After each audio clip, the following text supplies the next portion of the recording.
Hello future officers, welcome to Competition Care. আজি newspaper made simple কি topic discuss কৰিব লগিয়া আছে এবাৰ চাইলো FATF finds gap in global implementation of virtual asset regulations এটো আপোনালোকে GS paper 2 লগত ৰিলেট কৰিব পাৰিব আৰু দা হিন্দুৰ পৰা লোৱা হৈছে next topic হল Citizenship Amendment Act ruled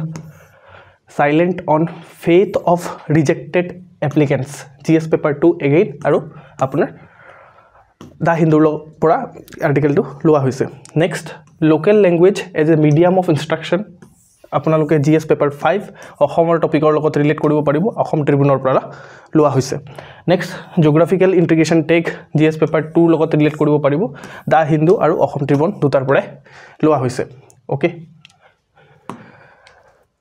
এখিনতে মই ক'ব লাইছো যে আমাৰ কম্পিটিশন কেয়াৰে APSC CC মেইনছৰ কাৰণে মেইনছ ক্ৰেছ কোৰ্স লঞ্চ কৰিছে জনে জনে জয়েন কৰিব বিচাৰিছে তেতিয়া মানে তাহাঁতি আমাৰ এই যেটো অফিশিয়াল নম্বৰ আছে তাত আপোনালোকে কন্টাক্ট কৰিব পাৰে নেক্সট আমাৰ মেইনছৰ টেষ্ট সিৰিজ লঞ্চ কৰা হৈছে আপোনাৰ এপ্ৰিলৰ 6 তাৰিখৰ পৰা ষ্টাৰ্ট হ'ব আপোনালোকে জয়েন কৰিব পাৰে যাৰ যাৰ ইচ্ছা আছে ওকে তো আমাৰ ফাৰ্স্ট টপিক FATF এটা কি হয় সেই বস্তুটো চাব লাগিব তাৰ পিছত আমাৰ চাব লাগিব যে ভাৰ্চুৱেল এসেট কি হয় এইখিনি আমাৰ কাৰণে প্ৰিলিমছৰ কাৰণে ইম্পৰ্টেন্ট হয় ঠিক আছে তো FATF এই নিউজটোৰ মিনিং হল যে FATF যেটো ভাৰ্চুৱেল এসেট ৰেগুলেশনত কিছুমান ৰেগুলেশনৰ কথা কৈছিল তাত ইমপ্লিমেন্টেশনত কিছুমান লেকুনাস গেপস আপোনালোকৰ ফাইন কৰিছে ঠিক আছে তো FATF মানে ফাইনান্সিয়াল অ্যাকশন টাস্ক ফোর্স কি হয় এটা গ্লোবাল ওয়াচডগ হয় মানে এটা অর্গানাইজেশন হয় জুনে কি মানি লন্ডারিং আৰু টেৰৰ ফাইনান্সিং নোহোৱাৰ কাৰণে প্ৰিভেনশন লয় ঠিক আছে FATF এটা গ্লোবাল ওয়াচডগ হয় জুনে মানি লন্ডারিং আৰু টেৰৰ ফাইনান্সিং ৰখোৱাৰ কাৰণে ইনিশিয়েটিভ লয় তো এই যেটো FATF আছে FATF আপোনাৰ ভাৰ্চুৱেল এসেট আৰু ভাৰ্চুৱেল এসেট সাৰ্ভিস প্ৰভাইডাৰ্ছৰ ওপৰত কিছুমান ৰেগুলেশনৰ কথা কৈছিল সেই ৰেগুলেশনছ বোৰ ইমপ্লিমেন্ট কৰাত কিছুমান গ্যাপস বা লেকুনাৰ সন্মুখীন হৈছে বুলি এই নিউজটোত কোৱা হৈছে তেতিয়া হলে ভাৰ্চুৱেল এসেট কি হয় সক ভাৰ্চুৱেল এসেট মানে হল ভাৰ্চুৱেল মানে আপোনাৰ ডিজিটাল তো ডিজিটাল ৰিপ্ৰেজেন্টেশন অফ ভ্যালু ঠিক আছে যদি ভ্যালুক আমি ডিজিটালি ৰিপ্ৰেজেন্ট কৰো তাক আমি কি কম virtual asset physical representation of value কি হয় আমাৰ টকা মানিবোৰ হেবোৰ ফল ফিজিক্যাল ৰিপ্ৰেজেন্টেশন অফ ভ্যালুক যদি ডিজিটালি ৰিপ্ৰেজেন্ট কৰা হয় তেতিয়া হলে তাক কয় ভাৰ্চুৱেল এসেটস ৰাইট তাৰপিছত কৈছে যে FATF focus is on preventing their misuse এই যে ভাৰ্চুৱেল এসেট আছে তাৰ মিসইউজ প্ৰিভেন্ট কৰাত FATF ফোকাস কৰে আৰু যাতে এই যিখিনি ভাৰ্চুৱেল এসেটস আছে সেইখিনি illegal activities like money laundering আৰু টেৰৰ ফাইনান্সিংত ইউজ নহয় মানি লন্ডাৰিং মানে কি মানি লন্ডাৰিং মানে হল যদি কোনোবা এজন মানুহে কিবা ইলিগাল এক্টিভিটিজৰ পৰা কিবা এটা টকা আৰ্ন কৰিছে সেই টকাটো যদি তাহাতি কিবা কাৰণে হেতুটো ব্ল্যাক মানি হয় ৰাইট তো এই টকাটো কিবা প্ৰসেছৰ সহায়ত যদি তেও হোৱাইট মানি লৈ কনভাৰ্ট কৰিব বিচাৰে তাক কয় মানি লন্ডাৰিং মানে ধোৱা ঠিক আছে লন্ড্ৰি ওয়াৰ্ডটো শুনিছে নহয় মানিক যেতিয়া লন্ড্ৰি কৰিব দ্যাট ইজ কল্ড মানি লন্ডাৰিং তো ভাৰ্চুৱেল যিখিনি এসেটস আছে সেইখিনিক মানি লন্ডাৰিং আৰু টেৰৰ ফাইনান্সিং আপোনালোকে গম পায় যে এই আতংকবাদীবোৰক মানে ফাইনান্সৰ দৰকাৰ হয় এই টেৰৰ ফাইনান্সিংৰ কাৰণে ভাৰ্চুৱেল এসেট বহুত বেছি ইউজ হয় তাক প্ৰিভেন্ট কৰা FATFৰ মেইন এটা অবজেক্টিভ হয় ঠিক আছে তো যেটো ৰিসেন্ট সাৰ্ভে কন্ডাক্ট কৰিছে FATF এই ৰিসেন্ট সাৰ্ভে কন্ডাক্ট কৰাৰ সময়ত তেওঁ দেখি পাইছে যে বহুত গিটা কান্ট্ৰিজ ইনক্লুডিং ইন্ডিয়া তাৰ যেটো regulations আছে ৰেগুলেশনৰ ইমপ্লিমেন্টেশনত গ্যাপ ফাউন্ডেড পাইছে মানে তো এতিয়া ইন্ডিয়াই আপোনাৰ ভাৰ্চুৱেল এসেট ৰেগুলেশনৰ কাৰণে কি কৰিছে ভাৰ্চুৱেল এসেট ৰেগুলেশনৰ কাৰণে ইন্ডিয়াই ৰিস্ক অ্যাসেসমেন্ট এটা কৰিছে ভাৰ্চুৱেল এসেটছত ঠিক আছে ৰিস্ক অ্যাসেসমেন্ট কৰিছে যাতে আৰু এই যিখিনি ভাৰ্চুৱেল এসেট সাৰ্ভিস প্ৰভাইডাৰ্ছক প্ৰহিবিট কৰিছে যাতে ভাৰ্চুৱেল এসেটছখিনি আপোনাৰ মানি লন্ডাৰিং আৰু টেৰৰ ফাইনান্সিংত ইউজ হ'ব নোৱাৰে নেক্সট ইন্ডিয়াই কি কৰিছে ইন্ডিয়াই এটা লেজিসলেশন এনেক্ট কৰিছে লেজিসলেশন মানে ল যত কি হ'ব যিবোৰ ভাৰ্চুৱেল এসেট সাৰ্ভিস প্ৰভাইডাৰ আছে তাহাঁতি ৰেজিষ্টাৰ্ড কৰিব লাগিব আৰু লাইসেন্স ল'ব লাগিব যাতে তাহাঁতি এই মানে মানি লন্ডাৰিং আৰু টেৰৰ ফাইনান্সিংত মানে এই ভাৰ্চুৱেল এসেট সাৰ্ভিস প্ৰভাইডাৰ্ছখিনি অৰিহণা নজুগায় ঠিক আছে নেক্সট আপোনাৰ কি হৈছে যে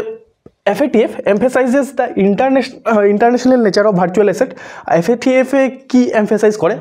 কৰে যে ইণ্টাৰনেশ্যনেল যিটো নেচাৰ আছে ভাৰ্চুৱেল এছেট অকল কোনো এটা ডমেষ্টিক টেৰিটৰিক ইম্পেক্ট নকৰে ভাৰ্চুৱেল এছেটে গোটেই ৱৰ্ল্ড ইকনমিক ইম্পেক্ট কৰিব পাৰে তো এইটোৱে কৈছে যে FATF এম্ফেচাইজ কৰিছে international nature of virtual assets highlighting the potential global consequences of inadequate regulation যদি ইনএডুকুৱেট ৰেগুলেশ্যন হৈ থাকে তেতিয়াহ'লে যিটো গ্লোবেল কনসিকুৱেন্সেছ আহিব পাৰে তাৰ প্ৰতি সজাগ হ'ব কৈছে FATF ওকে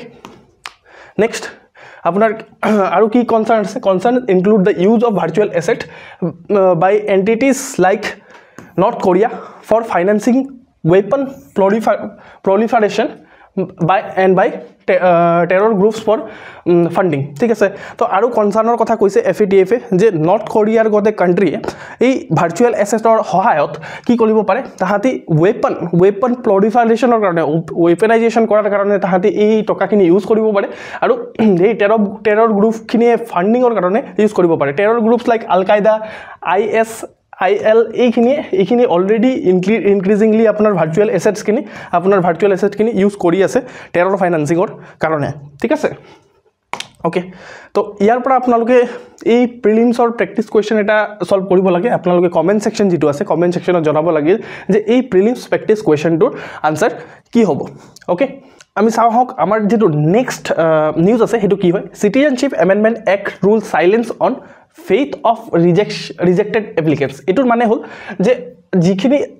আপোনাৰ সিটিজেনশিপ এমেন্ডমেন্ট ৰুলৰ আন্ডাৰত যিখিনি এপ্লিকেন্টে এপ্লাই কৰিব সেইখিনি এপ্লিকেশন যদি ৰিজেক্ট হৈ যায় তাৰ পিছত কি হ'ব এইটোৰ ওপৰত এই আৰ্টিকেলটো আহিছে সো এইটো যে আমাৰ সিটিজেনশিপ এমেন্ডমেন্ট এক্টৰ ওপৰত যেটো ৰুল ৰিসেন্টলি আপোনালোকৰ ইমপ্লিমেন্ট হৈছে আপোনালোকে গম পাইছে তো তাৰ পৰা এতিয়া already application for citizenship start হৈছে তো কনসাৰ্ন কিহৰ কাৰণে ৰাইজ হৈছে যে হেই যদি আপোনাৰ যেটো এপ্লিকেন্ট আছে তাৰ যদি এপ্লিকেশনটো ৰিজেক্ট হৈ যায় কিবা কাৰণে এপ্ৰোপ্ৰিয়েট অথৰিটিয়ে যদি ৰিজেক্ট কৰি দিয়ে তেতিয়া কি হ'ব তাৰ পিছত কি কৰিব তাৰ ওপৰত ৰুলে একো স্পেসিফাই কৰি কোৱা নাই তো that is the problem here যে হেতুৰ ওপৰত আৰ্টিকেল ঠিক আছে এইটোৱে লিখিছে the rule of the CA do not outline a review process এটা কোনো ধৰণৰ ৰিভিউ প্ৰসেসৰ কথা কোৱা নাই for application rejected leaving applicants uncertain about their options if rejected by the empowered committee responsible for citizenship approval বুঝি পাইছে তো এই কথাকাৰে লিখিছে ঠিক আছে তো সব এপ্লিকেন্টস লাইক আপোনাৰ মথুৱা কমিউনিটি ইন ওয়েস্ট বেংগল তাহাঁতি মানে এই তাহাঁতি ভয় কৰিছে যে তাহাঁতৰ এপ্লিকেশনবোৰ ৰিজেক্ট হৈ যাব পাৰে যদি তাহাঁতৰ যেটো স্ক্ৰুটিনি আছে ডকুমেন্টেশন তাহাঁতক কিছুমান ডকুমেন্ট আপোনাৰ সিটিজেনশিপক প্ৰুভ কৰাৰ কাৰণে কিছুমান ডকুমেন্ট তাহাঁতক সাবমিট কৰিবলৈ কোৱা হৈছিল তাহাঁতৰ যেটো ডকুমেন্ট আছে যদি কিবা কাৰণে ৰিজেক্ট হৈ যায় এই ৰিজেক্ট হোৱাৰ মানে ৰিজেক্ট হলে কি হ'ব হেই তাৰ কি মানে তাৰ এটা ৰিভিউ প্ৰসেস একো কোৱা হোৱা নাই ঠিক আছে তো এইটো কথাই লিখিছে the lack of clarity on application rejection if particularly worrying for communities like Mathua who stand to benefit from expedited citizenship under the CAA ঠিক আছে তো এই কথাকাৰে লিখিছে ঠিক আছে তাৰ পিছত আপোনাৰ কি কৈছে যে the rule mandate applicants to submit specific documents ঠিক আছে to support their claim even though the CA was intended for undocumented migrants এই কথাকাৰৰ মিনিং হল যে CA বনোৱা হৈছিল যিখিনি আনডকুমেন্ট যাৰ ওচৰত ডকুমেন্ট নাই যিখিনি মাইগ্ৰেন্ট আহিছে যাৰ ওচৰত ডকুমেন্ট নাই তো তাহাঁতৰ কাৰণে বনোৱা হৈছিল কিন্তু এই ৰুলটোৱে কিছুমান মানে ডকুমেন্টৰ কথা সাবমিট কৰিব কৈছে যেটো যদি সাবমিশন ৰিজেক্ট হৈ যায় তেতিয়াহলে কি হ'ব তাৰ কোনো কথা মেনশন কৰা নাই বুলি এই আৰ্টিকেলত মেনশন কৰিছে ঠিক আছে তো সব ক্লিয়াৰ গাইডলাইনস থাকিব লাগে আৰু এভিনিউ ফৰ এপিল যদি কোনো এই এপ্লিকেশন গিটা ৰিজেক্ট হৈ যায় তাৰ কাৰণে এভিনিউ থাকিব লাগে আৰু ক্লিয়াৰ গাইডলাইনস থাকিব লাগে তেতিয়াহে আপোনাৰ কি হ'ব ফায়াৰনেস আপোনাৰ আৰু ট্ৰান্সপাৰেন্সি আপোনাৰ সিটিজেনশিপ এপ্ৰুভেলত প্ৰসেসটোত মানে হ'ব বুলি এই আৰ্টিকেলটোৱে লিখিছে ঠিক আছে এইটো আছিল এইটো আৰ্টিকেল আৰু ইয়াৰ ওপৰত এটা প্ৰেক্টিছ কোৱেশ্চন আছে আপোনালোকৰ কাৰণে তো এই প্ৰেক্টিছ কোৱেশ্চনটো আপোনালোকে সলভ কৰিব লাগে আৰু কমেন্ট সেকশনত জনাব লাগে ওকে ওকে নেক্সট আৰ্টিকেল চাওঁ হওক এইটো আৰ্টিকেল আপোনাৰ আসাম ট্ৰিবিউনৰ পৰা লোৱা হৈছে local languages as medium of instruction তাৰ মানে কি আমি চাওঁ হওক যে অসম গভৰ্ণমেণ্টে কি কৰিছে 6টা ইণ্ডিজিনিয়াছ লেংগুৱেজক as a medium of instruction use কৰিব ইন ফাউণ্ডেশ্যন ষ্টেজ এডুকেশ্যনৰ যিটো ফাউণ্ডেশ্যন ষ্টেজ এই আপোনাৰ প্ৰি প্ৰাইমেৰী বা ক্লাছ 1 to 3 তাত কি কৰিছে যে as a medium of instruction total আপোনাৰ 6টা অসমৰ ইণ্ডিজিনিয়াছ লেংগুৱেজক as a medium of instruction use কৰিব বুলি কৈছে কি লেংগুৱেজ হয় মিচিং ওকে ৰাভা কাৰ্বি তিৱা ডিমাচা আৰু দেউৰী এই ছটা আপোনাৰ লেংগুৱেজক আপোনাৰ কি কৈছে যে আপোনাৰ মিডিয়াম অফ ইনষ্ট্ৰাকশ্যন ইউজ কৰিব with immediate effect okay so এই যেটো মুভ হয় এই মুভটো আপোনাৰ কিহৰ লগত কনফৰ্মিটি হৈ আছে আমাৰ যেটো ন্যাশনাল এডুকেশ্যন পলিসি আছে আমাৰ যেটো ন্যাশনাল এডুকেশ্যন পলিসিৰ লগত ইন কনফৰ্মিটি হৈ আছে যাতে বেটাৰ লাৰ্নিং হ'ব পাৰে ষ্টুডেন্টছবোৰৰ কাৰণে পাৰ্টিকুলাৰলি এই যিখিনি কমিউনিটি আছে মিচিং ৰাভা কাৰ্বি তিৱা ডিমাচা আৰু দেউৰী কমিউনিটিৰ যিখিনি ষ্টুডেন্টছ আছে তাহাঁতি যাতে ভালকে এটলিষ্ট যেটো ফাউণ্ডেশ্যন এডুকেশ্যনটো বুজি পায় তাহাঁতৰ কাৰণ মাদাৰ টাংগত যদি বুজোৱা হয় তাহাঁতৰ দ্যাট ইজ মোৰ বেটাৰ ৰাইট তো সেইটো কাৰণে অসম গভৰ্ণমেণ্টৰ এইটো মুভ হয় ঠিক আছে আৰু এইটোৰ ওপৰত আমাৰ যেটো এডুকেশ্যন মিনিষ্টাৰ আছে এডুকেশ্যন মিনিষ্টাৰেও কৈছে যে কি কৰিব আমাৰ যিখিনি পিপলছ আছে তাহাঁতক এম্পাৱাৰ কৰিব মাদাৰ টাংত তাহাঁতৰ এডুকেশ্যন ল'বলৈ okay this is the article here okay next article আমি চাওঁ হওক জিঅ'গ্ৰাফিকেল ইণ্টিগ্ৰেশ্যন GI টেগৰ কথা ওপৰত আছে GI টেগৰ ওপৰত আছে ঠিক আছে তো টোটেল আপোনাৰ 19টা ট্ৰেডিশ্যনেল আইটেমক অসমৰ পৰা GI টেগ দিয়া হৈছে ঠিক আছে তাৰে ভিতৰত আপোনাৰ 13টা ট্ৰেডিশ্যনেল আইটেমছ আপোনাৰ কিহৰ হয় বড়ো কমিউনিটিৰ লগত ৰিলেটেড হয় এইখিনি 13টা ট্ৰেডিশ্যনেল আইটেমৰ নাম লিখা আছে GI টেগ পাইছে আপোনালোকে এইখিনি অলপ মানে পজ কৰি পিনে বা PDF আছে ডেসক্ৰিপচন বক্সত ডাউনলোড কৰি পিনে আপোনালোকে ইয়াৰ মানে এই 13টা আইটেম আপোনালোকৰ মনত ৰাখিব লাগে ঠিক আছে তো কিছুমান যেনেকৈ বড়ো এডি সিল্ক তাৰপিছত বড়ো গগনা বড়ো জথা ঠিক আছে তো এই আৰু বড়ো গামছা এইবোৰ আপোনাৰ কি হৈছে এই গোটেইখিনি আপোনাৰ GI টেগ পাইছে বড়ো কমিউনিটিৰ পৰা ওপৰত ৰিলেটেড ওকে তাৰপিছত কিছুমান ট্ৰেডিশ্যনেল ক্ৰাফট 6টা প্ৰেষ্টিজিয়াছ ট্ৰেডিশ্যনেল ক্ৰাফটেও আপোনাৰ GI টেগ এইবাৰ পাইছে অসমৰ ফালৰ পৰা তাৰপিছত এইখিনি হ'ল তাহাঁতৰ নাম ঠিক আছে এইখিনি হ'ল আপোনাৰ তাহাঁতৰ নাম ঠিক আছে ইনক্লুডিং জাপি আৰু আপোনাৰ বিহু ঢোল ঠিক আছে বিহু ঢোল মিচিং হ্যান্ডলুম প্ৰডাক্টস এই গোটেইখিনি আপোনাৰ কি হৈছে যে ক্ৰাফট হয় সেইখিনি আমাৰ কি হৈছে GI টেগ পাইছে ওকে এতিয়া চাওক এই যেটো এই প্ৰডাক্টসবোৰ আমাৰ যেটো হিষ্ট্ৰি আছে হিষ্ট্ৰিৰ লগত ডিপলি ৰুটেড হৈ আছে ঠিক আছে আৰু এই প্ৰডাক্টবোৰে নিয়াৰলি 1 লাখ পিপলক ডাইৰেক্টলি আৰু ইনডাইৰেক্টলি সাপোৰ্ট কৰে ঠিক আছে the recognition will greatly boost the promotion of the item and take forward the legacy of this cultural items tar mane hol je ei jitu recognition ase GI tagor jitu recognition paise ei recognition e ki koribo ei item buror promotion of boost koribo aru ki koribo forward loi jabo apunar legacy aru related to this cultural items okay total আপোনাৰ এই যেটো GI টেগৰ কথা কৈ আছো total আপোনাৰ 60টা item across India ঠিক আছে 60টা item across India আপোনাৰ GI টেগ টোটেল পাইছে তাৰে ভিতৰত আপোনাৰ ফেমাস আপোনাৰ বানাৰসী ঠাণ্ডাই এটো পাইছে তাৰপিছত ত্ৰিপুৰাৰ পৰা আপোনাৰ কি হৈছে যে ত্ৰিপুৰাৰ পৰা দুটা আইটেমে GI টেগ পাইছে এইখিনি হল তাৰ নাম ত্ৰিপুৰাৰ আৰু অসমৰ বাহিৰত মনত ৰাখিব দৰকাৰ নাই যেহেতু আপোনালোকে APSC ৰ কাৰণে প্ৰিপেয়াৰ কৰি আছে বাট আপোনালোকৰ অসমৰ কাৰণে যিখিনি আপোনাৰ পাইছে সেইখিনি আপোনালোকে মনত ৰাখিব লাগে GI টেগৰ কথা কৈছো যে GI টেগ মানে কি জিঅ'গ্ৰাফিকেল ইণ্ডিকেশ্যন টেগ এইটোৱে মেইনলি এই টেগখিনি কাক দিয়া হয় যিমানখিনি এগ্ৰিকালচাৰাল প্ৰডাক্ট আছে বা নেচাৰেল বা ম্যানুফ্যাকচাৰাৰ প্ৰডাক্ট আছে সেইখিনি হ্যান্ডিক্ৰাফট প্ৰডাক্টবোৰক বা ইন্ডাষ্ট্ৰিয়েল গুডস ঠিক আছে গুডসক দিয়া হয় মনত ৰাখিব সাৰ্ভিসেছক দিয়া নহয় ঠিক আছে যিখিনি প্ৰডাক্ট বা এইখিনি যিখিনি আপোনাৰ এগ্ৰিকালচাৰাল নেচাৰেল ম্যানুফ্যাকচাৰ্ড হ্যান্ডিক্ৰাফট যিখিনি স্পেসিফিক এটা জিওগ্ৰাফিক এৰিয়াত থাকে বা বনোৱা হয় সেই জিওগ্ৰাফিক এৰিয়াৰ গিটাক আপোনাৰ কি দিয়া হয় এই GI টেগ দিয়া হয় আৰু এই যেটো GI টেগ বস্তুটো আছে সেইটো আপোনাৰ যেটো ওয়াৰ্ল্ড ট্ৰেড অৰ্গানাইজেশন আছে তাৰ এটা ট্ৰিটি আছে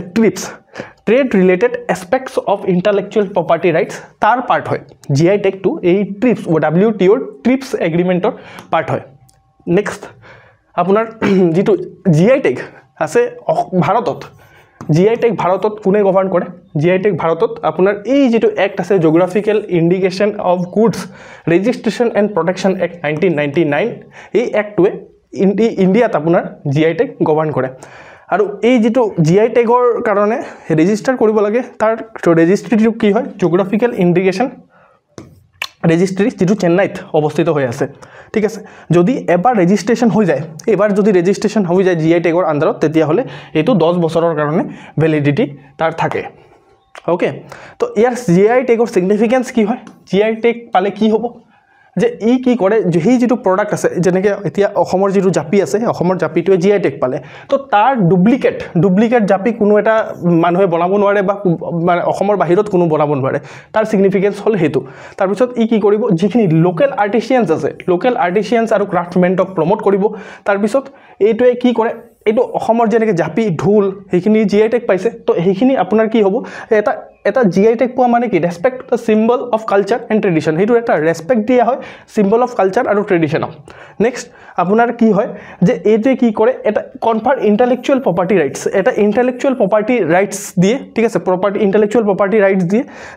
যিয়ে কি কৰে আপোনাৰ কোৱালিটি আৰু ডিজাইন এসুৰেন্স দিয়ে ঠিক আছে কোৱালিটি আৰু ডিজাইনৰ এসুৰেন্স দিয়ে নেক্সট ইয়ে কি কৰে আপোনাৰ প্ৰমোট কৰে ইকোনমিক প্ৰসপাৰিটি আৰু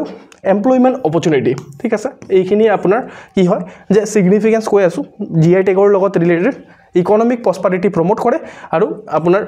এমপ্লয়মেন্ট জেনাৰেট কৰে নেক্সট আপোনাৰ